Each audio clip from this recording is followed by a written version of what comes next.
These women are just so emotional and so soft, they can't handle it. They've been begging for 30 years, I want attention, but only good attention. As soon as they get that attention, oh, this is too much attention. Too many people are saying mean things. Too many people are calling me trash. Too many people are saying I can't make layups. Oh my gosh, that person called me a mean name. They're flipping out. They're going cuckoo, cuckoo, cuckoo. All right, so we have to get into this. Enough's enough. Are y'all trying to bully Caitlin Clark at this point? Y'all are running around acting like a bunch of bullies right now, and it is out of pocket. It's out of line. We have got to get into it. Chelsea Gray, Asia Wilson, Beckham, and it sounds like y'all threatening Caitlin Clark at All-Star Weekend. It sounds like a threat. Y'all trying to punk her. Y'all trying to bully. Oh, no, we gonna have us talk. We gonna have. The sports world just witnessed something that completely shattered the carefully constructed image of unity that's been protected for years. And what happened behind those security doors at All-Star Weekend is about to expose a system that nobody was supposed to see. For decades, the gatekeepers have operated in the shadows, protecting their hierarchy while pretending everything was fine on the surface. But this time, they got caught. A performance so dominant, so overwhelming, that it forced the entire establishment to reveal exactly how threatened they actually are. The mainstream media wants you to focus on fan behavior and toxic comments online, but that's the distraction. The larger conversation that needs to be had that is really above us, and I think that is the part that we really need to get to. So hopefully at All-Star, we can have an opportunity and a conversation, because at this time, something needs to change. At All-Star, they want to have an opportunity and a conversation. That's what I was alluding to in the beginning. They're going to walk into Caitlin Clark's room. They're going to knock on the door. Caitlin Clark's going to open the door to her hotel room, going to peek through it, and there's going to be that, that sliding thing on the door, and all it's going to be is like the chain, and she's going to peek through and say, oh shit, she's going to try to close the door. And then all of the players at one time, Brittany Griner, Asia Wilson, they're all going to just, let me in, they're going to bum rush her. They're going to bum rush into that room, and they're going to tie Caitlin Clark up to a chair. The real story is what happened in those hallways after the game ended, the conversations that took place behind closed doors, and the institutional decisions that followed. This is about power, control, and an old guard desperately trying to maintain dominance against an unstoppable force.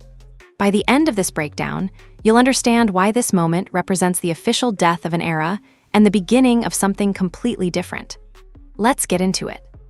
To understand the sheer level of panic currently paralyzing the league, you have to look at the exact moment when everything changed. The game was tight, absolutely suffocating in terms of atmosphere and competition. Both teams were locked in, the stakes were at their highest, and every possession mattered. The opposing coaching staff had implemented a defensive scheme that was specifically engineered to break her rhythm and create chaos. They understood that traditional defense wouldn't work, so they went aggressive. Trap at half court, bump her off her preferred spots, force costly turnovers, make her uncomfortable, make her doubt, make her feel the pressure from 5 different directions simultaneously. It was a calculated strategy designed by experienced coaches who had studied countless hours of footage, trying to find the vulnerability in what seemed like an invincible game. But here's where elite genius separates itself from everything else on the court. She didn't retreat. She didn't panic. She didn't force things or try to break the defense with reckless play. Instead, she stepped up to the deep logo, completely calm, completely composed, and unleashed a rapid-fire sequence that completely dismantled everything they'd prepared. Three-pointers were falling from everywhere. Deep threes, contested threes, threes off the dribble with defenders draped all over her. Every single shot was ice cold, perfectly executed, and demoralizing to watch if you were on the opposing bench. But the three-pointers were just part of it. The full-court passes were equally devastating. Passes that found cutters. Passes that broke the defense into pieces. Passes that showed a level of court vision and basketball IQ that honestly defies explanation. And now they're saying, Kathy Engelbert, you have to do something. Pothole6627 is saying not nice things to me on Twitter. Kathy, say something, please. Oh no. Oh no. A random person. Oh, the horror. Chelsea Gray thinks that because she aired this person out, it's going to make people think twice. 14 points in under 2 minutes. That's not a hot streak. That's not luck bouncing off the rim. That's calculated, devastating execution of pure basketball brilliance at a level that's extremely rare to witness. The stadium transformed into an absolute pressure cooker in real time. You could feel the momentum shifting with every possession. Every score felt like a dagger straight to the heart of the opposing team's defense and confidence. The opposing bench sat completely frozen, visibly shocked, unable to process what they were watching. The crowd roared with a level of intensity and decibels that hasn't been witnessed in modern sports history, not just for women's basketball, but across all basketball in recent memory. Just any of that behavior is not acceptable, and we need more companies to step up and do what Hilton did. You're free to be a bigot and ignorant. You're also free to pay the consequences. And I think it's just a lot of times it's too easy to hide behind phones, and I'd rather people show up and be. Okay, so she's saying she wants more people to do what Hilton did. Hilton fired the guy who said what he said to Chelsea Gray. How are you gonna fire people? And that's fine with me. That's fine. Whatever. That's cool. What makes this sequence so significant isn't just the points or the statistical dominance. It's what it represents in terms of talent operating on a completely different plane of reality.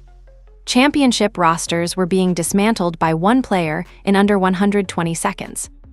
Teams that had spent years building chemistry, that had won against the best competition in the world, that had veteran leadership and coaching excellence, were helpless against pure, unfiltered talent operating at peak efficiency. The defense looked utterly helpless. Every adjustment they tried to make was countered immediately. Every trap was broken by a perfect pass or a shot that shouldn't have gone in but did anyway. The coaching staff was out of timeouts, out of options, and completely out of answers. This moment is crucial to understand because it directly triggered everything that happened afterward. This is the moment that forced the establishment to confront a reality they'd been hoping to avoid. A reality where a younger phenomenon was operating at a level that couldn't be managed, controlled, or hidden behind narratives. A reality where the old guard's basketball IQ, experience, and veteran presence was irrelevant against pure, generational talent. The establishment had convinced themselves that experience always beats youth, that veterans could always outthink and outsmart younger players, that the hierarchy they'd built was protected by the laws of basketball itself. That we love, that we work so hard to do, but it's just a certain division that needs to be brought to everyone's attention and understanding that, no, this is something that's been going on, and it's just getting to a point where it's like, all right, now, enough is enough. I think that's... Enough is enough, man. Enough is enough, man. Yeah. Yeah, enough is enough. But those 14 points in 2 minutes proved otherwise. It proved that elite talent transcends everything else. It proved that preparation and defensive schemes and coaching experience can all be rendered completely useless against someone operating on a different level. It proved that the old guard wasn't untouchable. It proved that the crown could be taken by absolute force. And that's what scared them. Not the points, not the performance, not the individual achievement. What scared them was what this moment represented about the future of the sport and their place in it. They understood, in that moment, that the rules had changed and they weren't going to be able to rewrite them back. That's why what happened next in those hallways was so significant. That's why the institutional response was so revealing. That's why this moment matters far beyond basketball. The defensive strategy that was supposed to contain her completely unraveled in real time, and it revealed something crucial about how the establishment underestimated what they were actually dealing with. The coaching staff went into All-Star Weekend with a specific game plan, and that plan was rooted in traditional basketball logic. They believed that if they could disrupt her rhythm early, if they could force her into difficult positions, if they could make her uncomfortable, they could neutralize her impact. It made sense on paper. It made sense in film sessions. It made sense in the minds of experienced coaches who had spent decades in this league, understanding how to defend against different types of players. But the fundamental flaw in their logic was assuming she operated within the same constraints as every other player they'd ever defended. They applied traditional defensive principles to someone who doesn't play traditional basketball. You cannot trap a player at half court when that player can hit a three-pointer from 40 feet away on the move. You cannot bump someone off their spots when they can create their own shot from anywhere on the court instantaneously. You cannot force turnovers against someone whose basketball IQ is processing the court 5 seconds ahead of where everyone else is looking. The defensive scheme was designed for a different era of basketball, against a different type of player. Obviously, there's a lot of eyeballs on what we do now, but I'd rather shed light on cockroaches and let them scatter and get out. Old fans, new fans, there's just no place for it in women's basketball or in society in general. So I agree. I'm not like, once again, I'm not with racism. I'm not with people being a homophobe. I don't care what you're into. But at the end of the day, y'all are labeling an entire fan base racist. Bro, Chelsea Gray was getting crazy messages a week ago, 2 weeks ago, 3 weeks ago, and there's plenty of comments showing the date where it had nothing to do with the Caitlin Clark or Indiana Fever game. And I think it's really, really shady and janky that y'all waited. What made the collapse even more damaging was that it happened in real time in front of the entire basketball world. This wasn't a regular season game where things get adjusted and corrected over time. This was All-Star Weekend. This was the absolute best of the best competing against each other. This was international competition with global audiences watching. And the defensive structure that was supposed to contain her completely fell apart in under 2 minutes. Every principle they were trying to implement got turned into a weapon against them. The traps created open lanes for her to attack. The aggressive bumping created fouls and free throw opportunities. The defensive scheme became a blueprint for exactly how to attack them. The most interesting part is that there's no defensive adjustment that could have worked. This is what the establishment refuses to acknowledge. There is no scheme, no trap, no double team, no physical defense that can contain someone operating at this level of talent and basketball IQ. The only way to defend against her is to accept that she's going to get her points and try to minimize everything else. But that's a concession that the old guard isn't willing to make, because that concession means accepting that the hierarchy has fundamentally shifted. That concession means acknowledging that their experience and their veteran status doesn't guarantee competitive advantage anymore. That conversation, so that's what we're gonna do. Wait a minute, so at All-Star, we have to have a conversation. Who you gotta have a conversation with? Who you gotta have a conversation with? Caitlin Clark already said what she said. She's already come out and denounced it. She came up and spoke up for black women during her rookie season. She was trying to get y'all paid more money behind the scenes during her rookie season. She spoke out against it again after the Alyssa Thomas situation. What more is there for her to say? The collapse of the defense was so complete that it forced a psychological breaking point for the opposing team. When players and coaches start to doubt whether their game plan is even theoretically possible to execute, that's when mental fatigue sets in. That's when the competitive spirit starts to fracture. The opposing bench wasn't just watching their team lose. They were watching their fundamental understanding of basketball be rendered obsolete in real time. They were watching a younger player prove that the old ways of playing and coaching simply don't work against elite talent operating on a different plane. This tactical breakdown is significant because it sets up everything that happened afterward. The veterans went into All-Star Weekend believing they had the experience and the basketball knowledge to control the game and control her impact. That belief was shattered in 120 seconds. The coaches went in believing their defensive scheme was sophisticated enough to create problems. That belief was shattered. The franchise leadership went in believing the established stars would dominate and set the tone. That belief was shattered. And when beliefs that fundamental get shattered that completely, the human response isn't always rational or professional. But at this time, something needs to change. It's actually disgusting. So I'm glad that Chelsea had an opportunity to speak up and had an opportunity to show that what we... It's interesting that you're the one saying it's disgusting, Asia, because your close people and your fans were the ones that were saying Nafisa Collier is not black enough because she dates a white man.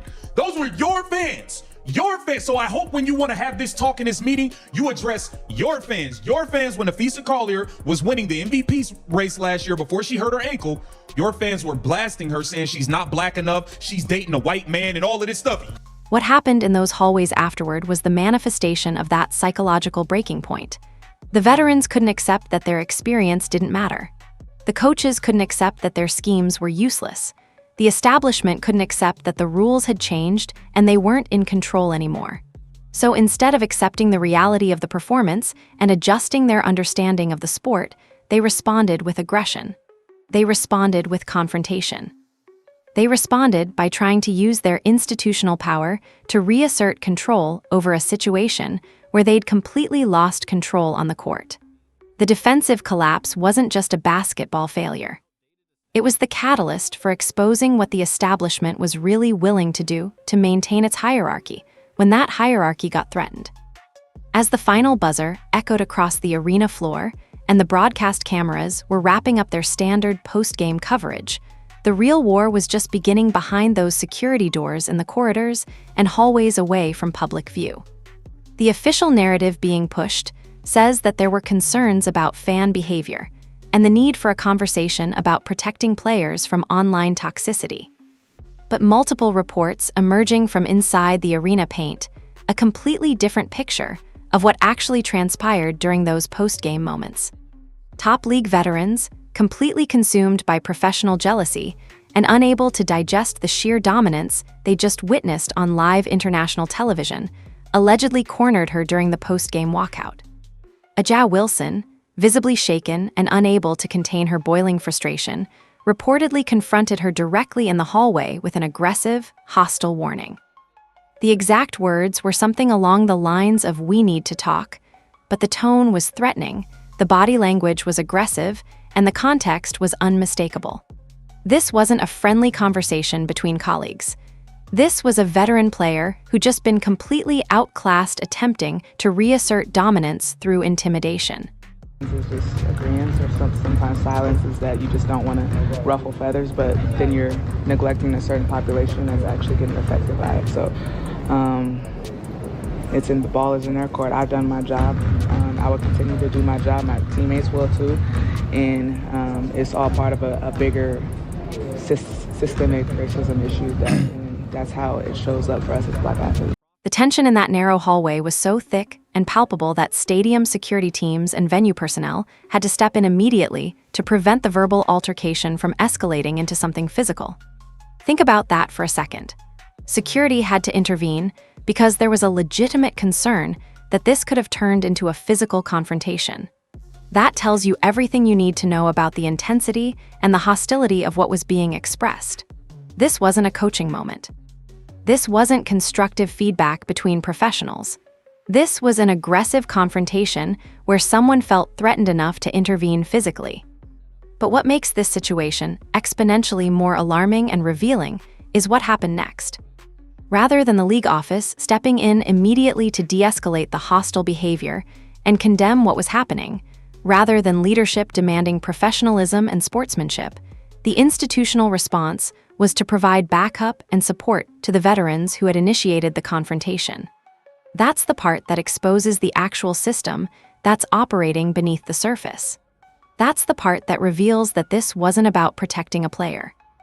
It was about protecting the hierarchy and the gatekeepers who benefit from that hierarchy. Legacy coaching figures like Becky Hammon reportedly doubled down on the confrontation, and they didn't just defend what happened. They attempted to justify it. They positioned the aggression as necessary and appropriate.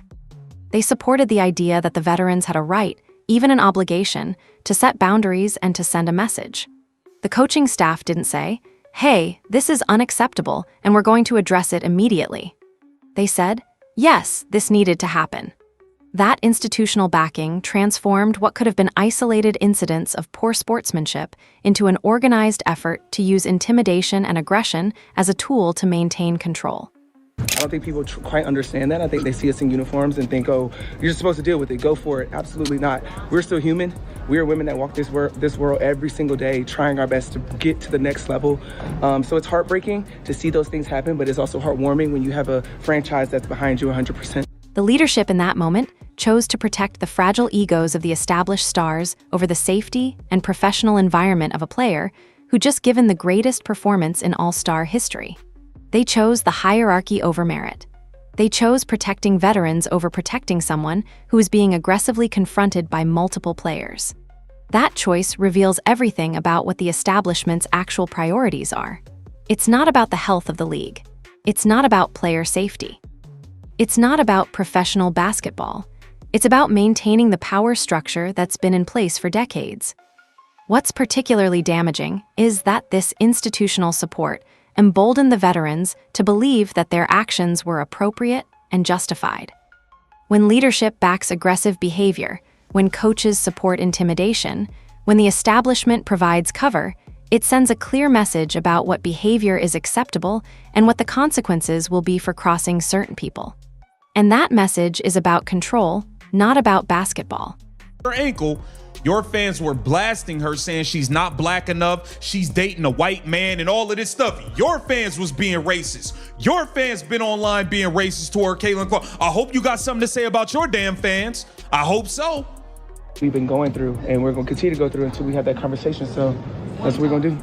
The hallway confrontation represents the moment where the establishment decided that rather than accept the new reality of the sport, they were going to use their institutional power to try to suppress it. Instead of understanding that the game had changed and adapting, they doubled down on the old methods of control and intimidation. They tried to use their positions of power and their seniority to silence someone who was performing at a level that exposed their own limitations. That's not leadership. That's desperation, and it was caught. It was exposed, and it set off a chain reaction of consequences that the establishment is still trying to control. What happened in those hallways would have been bad enough as isolated incidents of poor sportsmanship and unprofessional behavior, but what truly exposed the system was how the institutional power structure responded to these confrontations. The league office didn't distance itself from what happened. The coaching staff didn't condemn the aggression. The veteran players weren't disciplined for the hostile behavior. Instead, the entire establishment circled the wagons and provided institutional protection for the very behavior that should have been unacceptable. Becky Hammon's response is the most revealing because she carries significant authority and influence in women's basketball. She's a legacy coaching figure, someone whose voice carries weight in the league, someone who shapes how younger players understand professionalism and standards. When she didn't just accept the confrontation but actively supported it, she was sending a message far beyond that single hallway moment. She was saying that this type of aggression is part of the system. She was saying that veterans have the right to set boundaries through intimidation. She was saying that the hierarchy is more important than individual achievement or merit-based advancement. Get off, man. Y'all claim y'all don't want fans, but y'all claim all her fans are racist, but y'all want to reap the benefits and collect more money from her fans, right? So which one is it? Y'all want to have your fucking cake and eat it too, and it's not going down. Like, stop it. The institution could have used that moment to change the culture. They could have said, no, we're not going to allow veterans to aggressively confront younger players, regardless of how embarrassed they feel. No, we're not going to tolerate this type of behavior. No, we're going to create an environment where talent is celebrated instead of suppressed. That's the choice the institution could have made.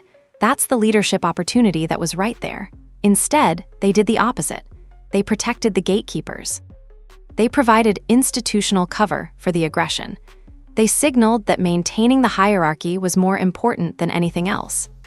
This institutional response is crucial because it reveals that the problem isn't individual bad actors behaving poorly. The problem is systemic. The problem is built into the structure of how the establishment operates.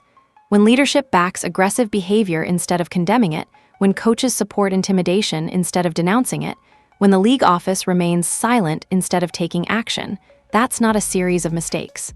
That's a system working exactly the way it's designed to work. That system is designed to protect people in power and suppress threats to that power. The institutional backup also created a ripple effect that emboldened other veterans to believe their behavior was justified. If the coaches support it, if the league doesn't condemn it, if there are no consequences for aggressive confrontations, then the message is clear. This is how we handle threats to the hierarchy. This is how we maintain control. This is what's acceptable in our culture. And that message gets communicated throughout the entire league, setting a standard for how people should respond when someone threatens the established order. What's particularly damaging is how the institution then weaponized their silence and their institutional power to control the narrative afterward. Rather than acknowledging what happened, rather than taking responsibility for how they responded, the establishment pivoted to a different narrative entirely. They started talking about fan behavior. They started talking about online toxicity. They started talking about the need for conversations and systemic change. All of those are valid topics, but they became a smokescreen for the actual institutional failure that had just occurred.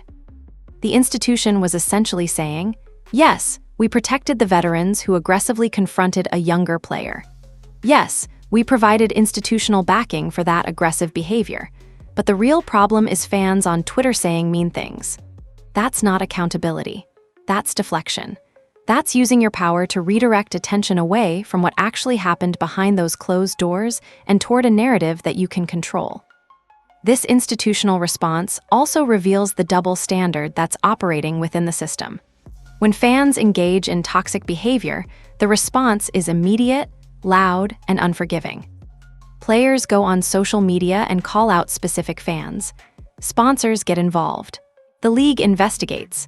But when veterans aggressively confront a younger player, when coaches back that aggression, when the league office provides institutional protection, the response is silence. The response is protecting those in power. The response is controlling the narrative to minimize the damage. That double standard isn't accidental. It's built into the system intentionally. It's designed to protect people in positions of institutional power while making examples of fans and outsiders who challenge the hierarchy. And that double standard is exactly what's beginning to unravel the entire establishment's credibility, because people can see it. People can recognize when power is being used to protect some and suppress others. People can recognize when the institution is choosing the hierarchy over merit, over fairness, over basic decency. And once people recognize that, it becomes impossible for the institution to maintain the illusion that they're anything other than what they actually are: a power structure designed to protect itself. Here's where the entire narrative that the establishment has been pushing completely falls apart when you actually examine it with any level of critical thinking or factual analysis. The league and the veterans have been positioning themselves as victims of a toxic fanbase, as people who are being attacked and harassed online and need protection from vicious fans. That's the official story. That's what's being pushed through mainstream media and league communications. But when you actually look at the timeline and the evidence, the narrative doesn't hold up to any scrutiny whatsoever. Chelsea Gray was receiving harsh comments and criticism weeks before the Caitlin Clark spotlight intensified into this current situation. That's documented. That's verifiable through public posts and social media records. The toxicity that's now being attributed to a supposedly unified fanbase against veterans was already happening before it was convenient to politicize it and use it as a weapon. So why the sudden outrage now? Why is this being framed as a new crisis when the same behavior was happening weeks earlier with far less institutional attention or concern? The answer is obvious to anyone paying attention. This is selective outrage designed to serve a narrative. When the toxicity was happening to the veterans, it wasn't a league-wide emergency. It wasn't something that required conversations and systemic change. It wasn't something that demanded immediate action from sponsors and the league office. But the moment it became useful as a tool to control a narrative and to justify institutional aggression against a younger player, suddenly, it became the most important issue in women's basketball. But let's expand this hypocrisy even further, because it gets worse the more you dig. A'ja Wilson and her supporters engaged in actual, documented racism against Breanna Stewart when Stewart was winning the MVP race last year. Wilson's fans were openly saying that Stewart wasn't black enough because she dates a white man. That wasn't speculation. That wasn't allegations. That was racism happening in real time, happening publicly, happening among the supporters of someone who's now positioning herself as a victim of a toxic fanbase. Where was the league-wide conversation about that? Where was the institutional response to that actual racism? Where were the sponsors getting involved to address that? The answer is nowhere. That toxicity didn't get the same treatment because it was happening within the established structure, among the protected gatekeepers and their supporters. So it was allowed to happen. It was overlooked. It was ignored. But now, when online toxicity can be weaponized to justify institutional aggression against a younger player, suddenly, the league cares deeply about protecting players from harsh comments. The hypocrisy is stunning when you actually look at it directly. Institution wants to have it both ways. They want to profit off the fan base's passion and energy when those fans are supporting the established stars. They want the revenue, the ticket sales, the merchandise purchases, the television ratings that come from passionate fans engaging with the league. But they don't want those same fans engaging in criticism or skepticism when it challenges the hierarchy. They want one-way loyalty. They want fans to support without questioning. They want engagement without dissent. And when they can't control the fan base's behavior and beliefs, they blame the entire fan base and demand that they be punished or suppressed. Rather than acknowledging that criticism is part of any healthy sport ecosystem, rather than accepting that passionate fans will sometimes say things that cross lines, the institution frames the entire fan base as the problem. They frame criticism as toxicity. They frame skepticism as hatred. They use institutional power to control behavior and belief. But here's the thing that completely undermines their entire argument. They have zero problem with aggressive, hostile behavior when it comes from people in power. They have zero problem with veterans confronting younger players in hallways. They have zero problem with coaches supporting that aggression. They have zero problem with the league office remaining silent about it. The only behavior they want to control is behavior that challenges their authority, that questions their hierarchy, that suggests that maybe the old guard isn't infallible. This selective outrage and selective enforcement of standards is what's breaking the establishment's credibility. Because once people understand that the rules are different depending on who you are and what position you hold, trust is destroyed. Once people understand that institutional power is being used to protect some and suppress others, the entire system loses its legitimacy. The institution can't lecture about protecting players from toxicity while simultaneously providing institutional cover for aggression and intimidation. That's not moral leadership. That's power without principle. The hypocrisy is so complete and so obvious that it's impossible to hide anymore. The veterans who are being positioned as victims are the same people who aggressively confronted a younger player and received institutional backing for that behavior. The coaches who are talking about systemic racism and protecting players are the same coaches who supported aggressive confrontations. The league office that's calling for conversations about protecting athletes is the same league office that remained silent when its established stars acted aggressively. The narrative doesn't hold together. The hypocrisy is exposed.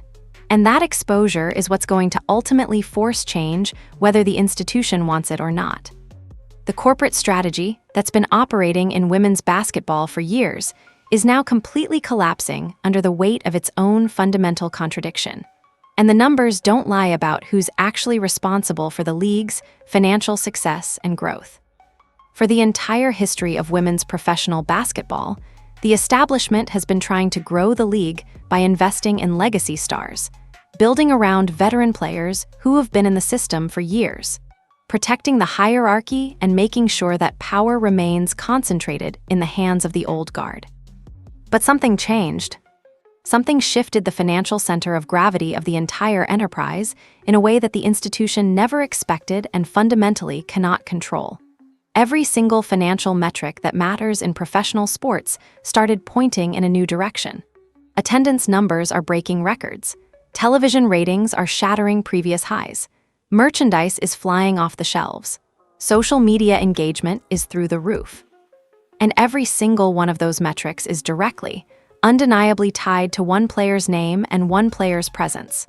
The league's revenue growth, the expansion of the fan base, the mainstream media attention, the corporate sponsorship interest, all of it is intrinsically connected to this younger generation's talent and charisma. The franchise leadership and corporate sponsors invested billions of dollars into women's basketball betting that growing the sport would elevate all the legacy stars and protect their position at the top of the hierarchy. They were building an enterprise where the established names would benefit from league growth and maintain their relevance and earning potential. That was the strategy. That was the plan. But the plan collided with reality. The plan collided with talent operating at such an elite level that it doesn't just elevate the league.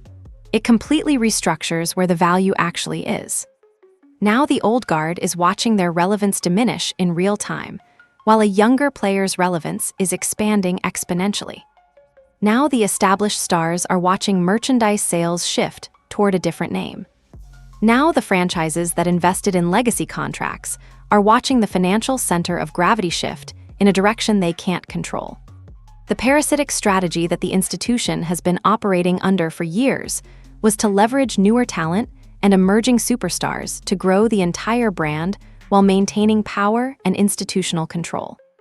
But you can't extract value from someone indefinitely while simultaneously treating them with disrespect and hostility. That's not a sustainable model. That's a model that was always destined to collapse. What's particularly damaging to the institution's position is that they created this problem themselves. They were the ones who signed the talent. They were the ones who put her on the court. They were the ones who marketed her to the world. They were the ones who built the entire commercial enterprise around her presence. And now, they're shocked and angry that her presence is actually what drives the enterprise. They're shocked that you can't profit off someone's genius while simultaneously undermining and disrespecting them. They're shocked that there are actual consequences for a parasitic business model. The financial reckoning is forcing decisions that the institution never thought it would have to make. Do they actually invest in supporting this player and creating an environment where she can thrive? Or do they try to protect the established hierarchy and risk losing the financial engine that's currently driving the league's growth? That's the question that's being asked in boardrooms and corporate offices right now. Because the math is becoming undeniable. The math is becoming impossible to ignore. Every ticket sold for games where she's playing, every merchandise item purchased with her name, every television rating broken by her presence, every sponsorship dollar that came in because the league is suddenly relevant and interesting. All of it is directly tied to the creation and maintenance of an environment where she can perform at her absolute highest level. But the institution has been doing the opposite. The institution has been creating friction, hostility, and barriers specifically designed to suppress her impact and maintain the hierarchy. This is where the old guard's arrogance becomes their greatest vulnerability. They believed that they could have it both ways indefinitely. They believed they could profit off her talent while maintaining the right to bully her, intimidate her, and keep her in her place. They believed that institutional power would always trump merit, that the hierarchy would always protect them, that the system was rigged in their favor permanently. But the system is only as strong as its ability to deliver value. And when the value is being created by someone who's being actively undermined by that very system, the system starts to crack. The financial data is forcing a reckoning that the institution cannot avoid or control. The old guard cannot argue that the legacy stars are what's driving the league's success. The numbers don't support that argument. They cannot argue that the hierarchy is justified because it's based on merit and performance. The hierarchy isn't based on merit. It's based on institutional power. They cannot argue that their strategy is working because the strategy is literally dismantling itself through its own contradictions. This financial reckoning is the most powerful force that's currently operating in the establishment because money drives institutional change faster than anything else. Change based on principle takes time. Change based on morality takes time. But change based on profit margins and shareholder concerns, that happens immediately. And that's where the old guard's greatest fear should be focused, not on the performance on the court, not on the competition between players, but on the fact that the business model that's been protecting the hierarchy is now revealing itself to be fundamentally unstable. What the players kept referencing throughout all of this was something much larger than just fan behavior or online toxicity.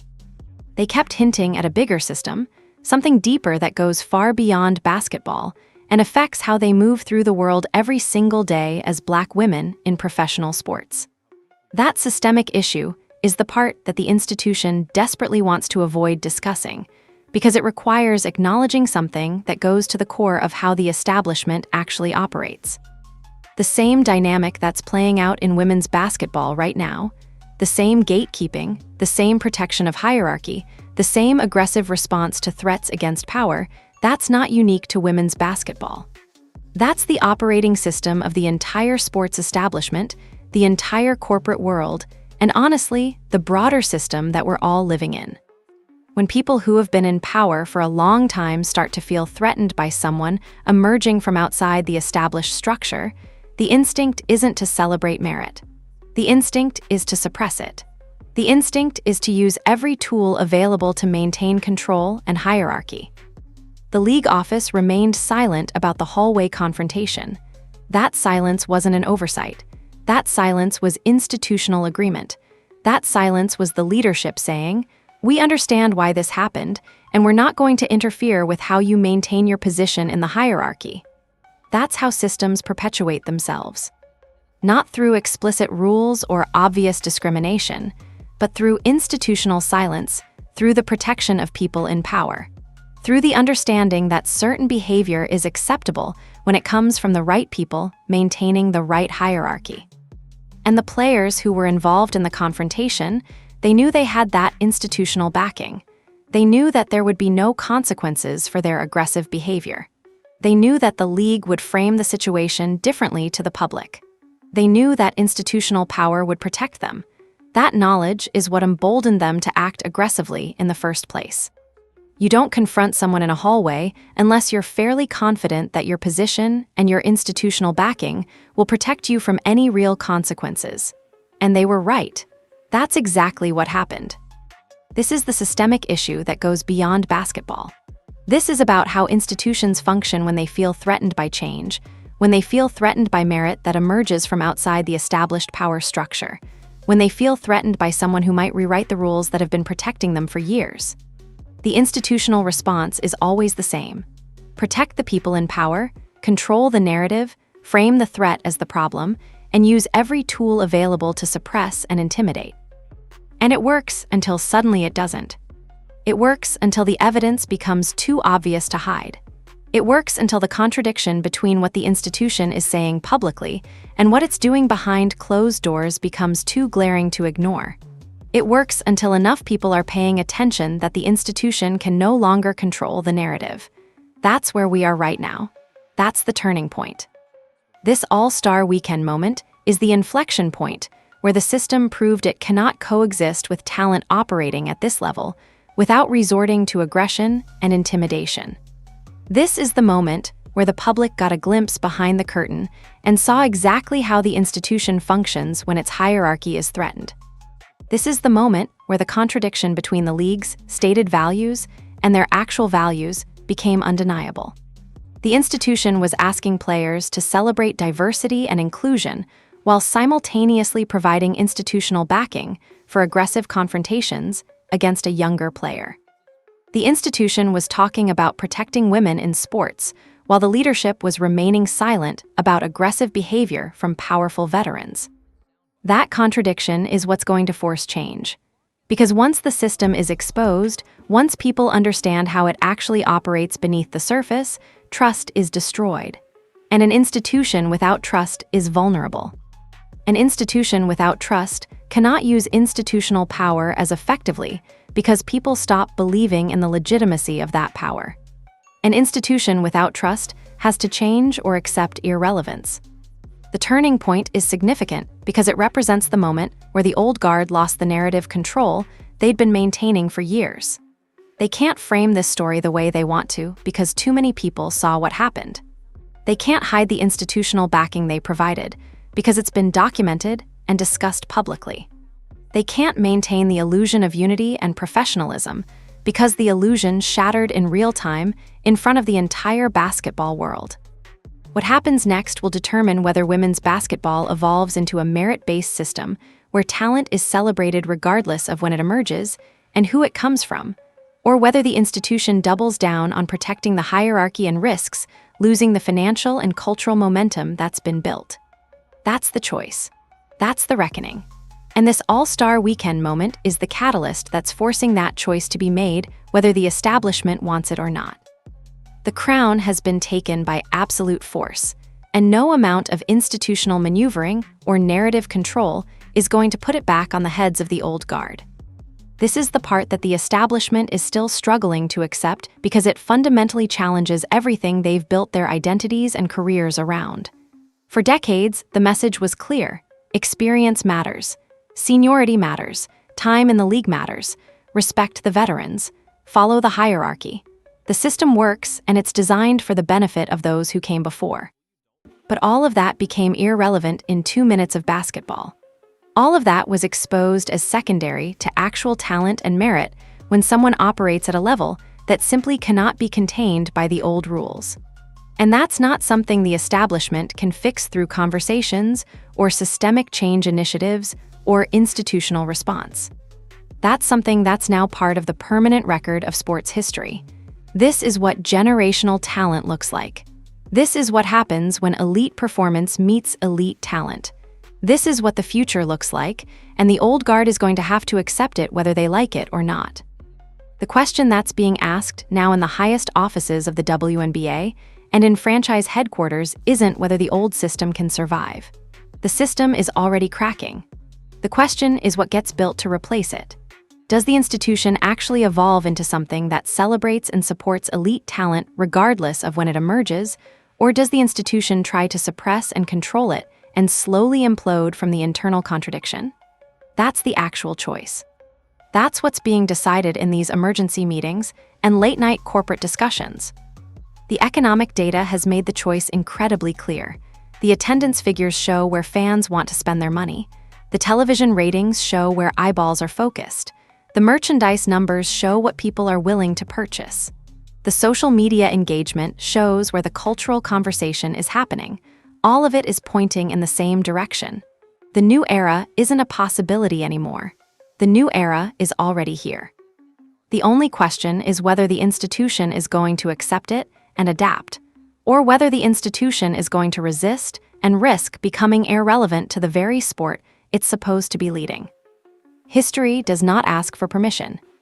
Real greatness cannot be regulated by a committee of aging gatekeepers desperately trying to cling to influence that's rapidly evaporating. The old guard believed that institutional power would always trump merit, that seniority would always be respected, that the hierarchy they'd built would protect them indefinitely. But history doesn't work that way. History belongs to whoever can perform at the highest level, regardless of when they emerge, regardless of how it disrupts the existing power structure, regardless of how uncomfortable it makes the people who benefited from the old system. What's happening right now is that transition point where the old system is proving to be incompatible with the new reality. The institution is caught between wanting to profit off the new talent while maintaining the right to suppress that talent. That's not a sustainable position. That's a position that forces a choice. And the choice is being made in boardrooms and in franchise offices right now. Do you invest in the future and accept that the hierarchy has fundamentally changed, or do you try to protect the past and risk losing everything? The gatekeepers had their moment to evolve, to adapt, to accept the changing landscape and become leaders of the new era instead of obstacles to it. They had the opportunity to mentor and support emerging talent, to use their experience to help the sport grow, to be part of something larger than protecting their individual status. Instead, they chose intimidation. They chose institutional protection for aggressive behavior. They chose to frame emerging excellence as a threat instead of celebrating it as the future of the sport. That choice has consequences. That choice has set a trajectory where the old guard becomes increasingly marginalized as the institution is forced to adapt to the new financial and competitive reality. The crown has been taken. The new era has arrived. The establishment can accept it and evolve or resist it and become increasingly irrelevant. But there's no pathway back to the way things were. That door is closed permanently. What makes this moment historic is that it represents the public exposure of what's been happening behind closed doors for years. The gatekeeping, the suppression of emerging talent, the use of institutional power to maintain hierarchy, the protection of people in power over the health of the sport itself. All of it is now public. All of it is now part of the permanent record. And that exposure changes everything about how the future unfolds. The establishment can't put the genie back in the bottle. They can't unsee what they've already seen. They can't convince the public to ignore the contradiction between their stated values and their actual behavior. They can't rebuild trust after it's been broken this publicly and this completely. What they can do is accept the new reality, commit to actual change, and become leaders of the new era instead of obstacles to it. Whether they have the courage and the wisdom to make that choice will determine whether the institution thrives in the future or slowly becomes irrelevant to the sport it's supposed to be leading. This is the moment that women's basketball has been building toward for years, whether anyone was paying attention or not. The old guard had every opportunity to accept the changing landscape, to celebrate emerging talent, to evolve into something better and more inclusive. They chose the opposite. They chose intimidation, aggression, institutional protection, and hierarchy maintenance. That choice revealed the actual system operating beneath the surface and shattered the illusion of unity and professionalism that the establishment had been carefully maintaining. The economic data, the attendance figures, the television ratings, the social media engagement, all of it points toward an undeniable reality. The future of women's basketball belongs to merit, to talent, to elite performance. The crown has been taken by absolute force, and no amount of institutional maneuvering is going to change that. What happens next depends entirely on whether the establishment can accept this new reality and evolve, or whether they'll continue resisting and become increasingly irrelevant to the very sport they're supposed to be leading. The choice is theirs. The clock is ticking, and history is watching.